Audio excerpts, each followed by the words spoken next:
Hello there, Reject Nation. I'm Greg Elba. And I'm John Humphrey. Fresh out of the shower, we're going to talk about the movie Overlord, sweeping the box office based on the true story of soldiers who went into Nazi territory and found out there were zombies there. And stole the plans for the Death Star. It was crazy, and this is a much needed movie. All right, so the reason we decided to do this review, because, you know, a lot of people, we knew weren't going to go check this out. No one's even going to watch our review if no one's really even watching the movie. What's the point of us doing it? Well, you see, over at our Patreon, we do weekly Q&As, TV show reactions for many shows. Let's plug ourselves now, shall we? Attack on Titan, My Hero Academia, Full Metal Alchemist Brotherhood, as well as Supernatural, Gotham, Riverdale. He does music video coverage. And one of our top reward tiers is whatever video you request, we must definitely cover. And today comes from Lance Dorr, all the way from Canada. Lance has been one of our top patrons for a while, and there's even been a couple of months where, you know, he pledged for the amount that gets him a video request, but he didn't ask for one. So I figured let's go out of our way for him, and let's see if anyone watches this video. On to our review officially.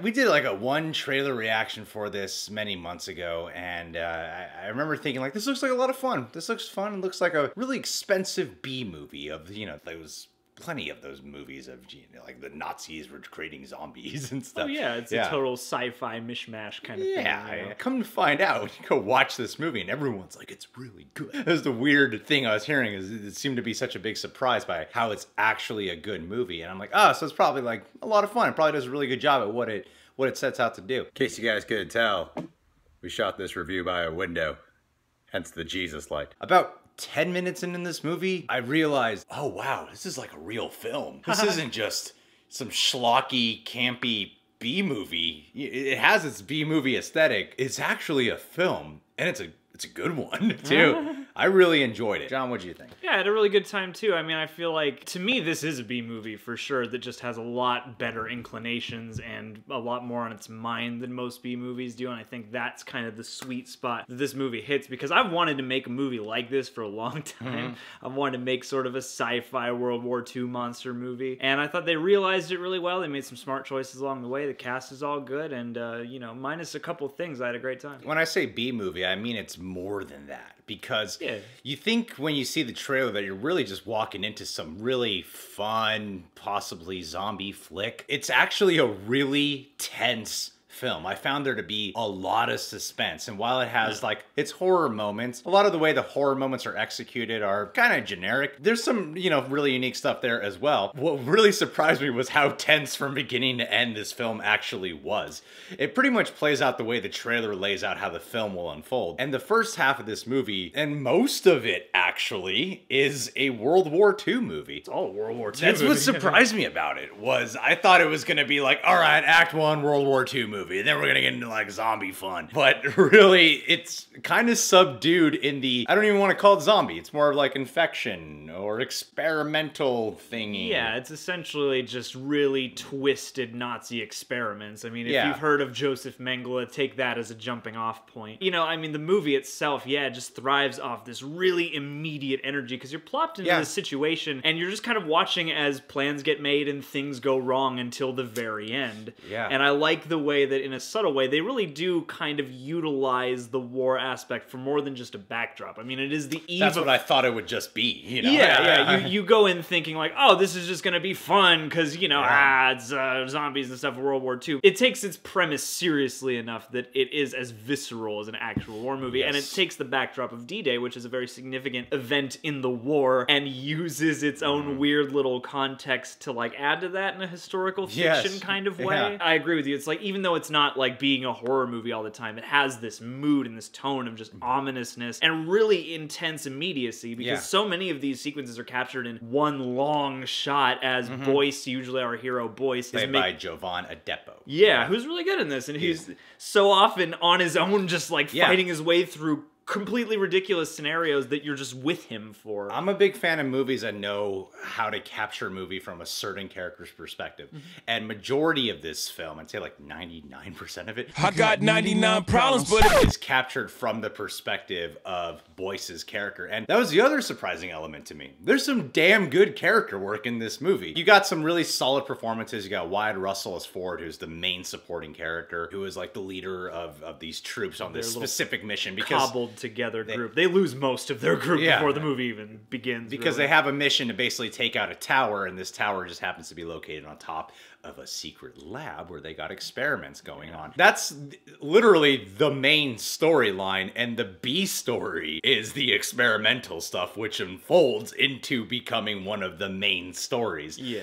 But they really treat that as the secondary tale. I treat it as a mystery. It's not really filled with a bunch. I'm just going to use the word zombies, even though there could be an argument about what the hell it is, just to make this review efficient. Think of a Resident Evil movie and the way Resident Evil movies have like zombies, but also weird bio creatures, and they're all kind of together being evil. He means the video game. He doesn't mean the Resident Evil don't movie, okay? mean the movie. I don't want people to misconstrue that.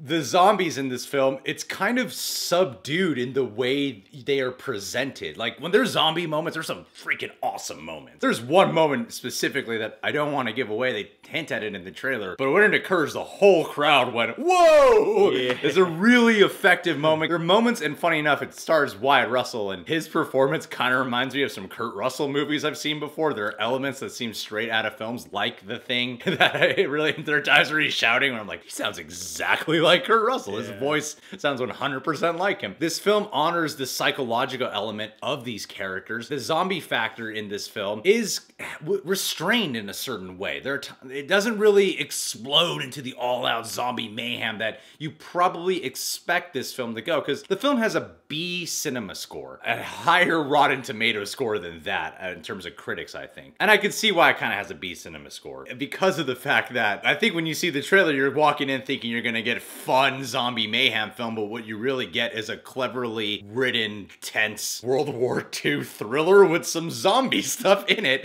that is subtly teased for the most part, and then eventually you get some cool shit. I mean, the very first horror scenario you're pitted with in the movie is just human-based. It's just them in the plane as the plane is being destroyed, and how scary it is just to be a soldier on any mission at all. And I love that. Yeah, and it really lets you live in those shoes, before throwing in the elements. I think it ramps up its sci-fi elements in a really gradual way. Yeah, which helps to make this just more of a film than you expected. So I imagine maybe audiences might be taken aback that it's not just balls to the walls the whole time, you know? There was that element of me that was thinking, I kind of wanted a little bit more zombie mayhem, but really, most of the violence comes from killing Nazis. It doesn't really come from killing these zombie creatures. You know? And just the nasty circumstances that make this whole thing possible, basically. Yeah, and you get some really good performances from all the soldiers all around. You get a really cool female lead in there. You said it might be her first movie, Matilda Olivier? IMDb credit, yeah. Yeah. The French actress. She plays Chloe in the movie. I mean, it does have this one element in the film that I find a trope that is really frustrating. The character is someone who's, sexually assaulted, and even in this movie, I'm like, it makes sense for the time and where they're at. Simultaneously, I'm like, dude, do we really need it? Do we really need it? Well, and in a That's movie... a nitpick for me, honestly. Yeah, and in a movie that seems like it went out of its way to kind of meet up with the conventions of the now, because it's like your main cast is pretty diverse. Your main character is black. Yeah. And so in a movie that seems like it's inclined to make slightly better choices. Yeah, when the assault... There's no actual rape in this movie, but when the assault is flirted with, I was kind of like, this is kind of the one element of this movie that I really didn't need, and I don't think that you had to go to make us hate a certain character, basically. Yeah, because you do get a good villain in this movie that I thought they built up pretty well. You get some good violence in here. I really love the cinematography to this, because some haunting images, because it still feels like a horror movie from beginning to end, even when there isn't the zombie stuff happening. Because like the first half of this movie, where it's primarily just World War II stuff, they shoot it like a horror movie, which I thought it's kind of weird to say it's cool when that's a real thing that occurs and there's still wars going on. Hey, that whole opening sequence is a nightmare. It doesn't have to be monsters. They don't shoot it. It's like shot like a war movie, but it's lit like a horror movie. Yeah. And I also really love the music in there. They did such a good job, I thought, with having certain music moments where it sounds like a heartbeat, but it's really music that I had to check myself and go, is that sound design or is that music? It's kind of a combination of both. And I think the one thing, I don't know if it's a disagreement or maybe I just didn't notice, I love the sound design in this movie. I thought I saw it on IMAX at a different IMAX than you saw it at, and I adored the sound design in this film. It was one of my favorite elements to it on a technical scale, and you had some criticisms about that. I mean, I thought the score was great, going back for a sec. I mean, I love the way that they combined both classic, like, brass elements with more synthesized elements. It all felt really natural. The sound design itself, I thought, was great. I mean, just the general noises they had going. The big issue for me was ADR. I thought the ADR kind of... Get it? Because the ADR was off. I love editing. I don't know if I was just in an off mood and I got really distracted by it or what, but especially like Wyatt Russell's performance kind of got marred by the ADR in the first act, especially for me. So that when some scenes came up later and it sounded like the dialogue was actually in the room, I had a lot easier time with it. Interesting. But yeah, there were just times where, and combined with the way the editing is, especially in the first act of the movie, it just was distracting to me for some reason. Regardless, these are really nitpicks compared to the overall film. I thought this was wonderfully executed. Yeah, I thought it was a really tense thrill ride, and I actually like how they kind of held back on going all zombie mayhem, and they told the story first, and it had this element in there to support that main story. Yeah, and it's contained, too. Yeah, it is You're in contained, mostly one location. It's got kind of a paranoid, almost Thing-esque vibe. The thing, too, is there are a lot of different vibes this movie puts out that you could touch to other movies and stuff. And the main thing from this is I hope it achieves some modicum of success, because I'm glad that somebody funded a movie like this. Yeah. You know, it's an original idea, it's high concept for sure, but it's satisfying in a way that's also, like you said, an actual movie. So it's not just resting on, oh, hey, remember Grindhouse stuff? We're going to do that again for 2 hours. It rises above that for sure, and it has some great performances in here.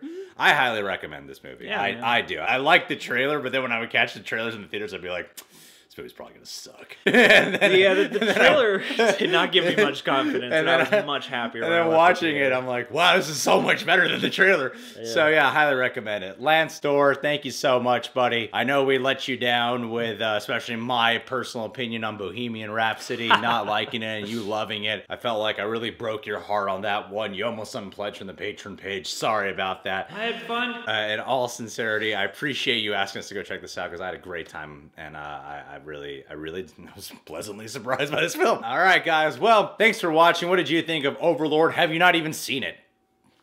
That's a question. Subscribe to the Reject Nation. Click that notification bell. And hey, check us on Patreon. We got TV show reactions, Q&As, music video coverage. Love to have you become a Patreon today.